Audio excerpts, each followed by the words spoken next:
बड़ा छुप छुप के मंगलसूत्र पहन के घूम रही है ना, अभी हम तेरी सच्चाई सामने लाते हैं।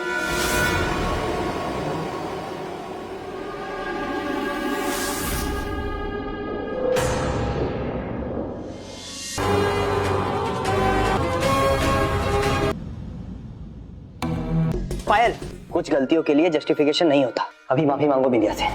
What? से सॉरी। कृष्णा की बात तो सुनो तुम एक बार। पहले सॉरी बोलो बिंदिया से। रहने दीजिए कृष्णा जी। शो की कहानी आगे बढ़ती है और हम देखते हैं कि किस तरीके से यहाँ पर जो पायल है, अब क्योंकि घर में बिंदिया, सैम और सैम की मॉम की एंट्री हो चुकी है, तो एक के बाद एक कोशिश कर रही है बिंदिया को नीचा दिखाने की। बाबूजी के सांप काट लेता है, जहां पर डॉक्टर्स भी आते हैं। बिंदिया भी अपनी सूझबूझ से उनका इलाज करती है और यहाँ पर हम देखते हैं कि बाबूजी को होश आ जाता है, लेकिन व्हील चेयर पर अभी वो है। उस इंसान से कहा माफी मंगवाना जैसे अपनी गलती का एहसास ही ना हो। और पल्लू, तू काहे गर्म पानी के बुलबुले की तरह तिलमिला रही है? हमने कृष्णा जी को आजाद कर दिया, फिर भी इतनी बेचैनी काहे है? चढ़ा इस शेरनी की तरह ना हम पे दहाड़े मारने की जरूरत नहीं है। तेरे मन में क्या ना, ये तो हम पता लगा के रहेंगे। तुझे जो पता लगाना है लगा ले। और सुन, हम शेरनी थे, शेरनी है और शेरनी रहेंगे।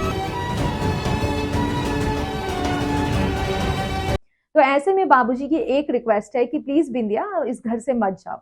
वो बोलती है मैं इस घर में बहू बन के नहीं रह सकती। तो वो बोलते हैं ठीक है, बहू नहीं बेटी बनकर रहो। अब ऐसे में ये सारे के सारे लोग घर में ही रह रहे हैं। अब यहाँ पर पायल इस बात का फायदा उठाती हुई दिखाई देगी।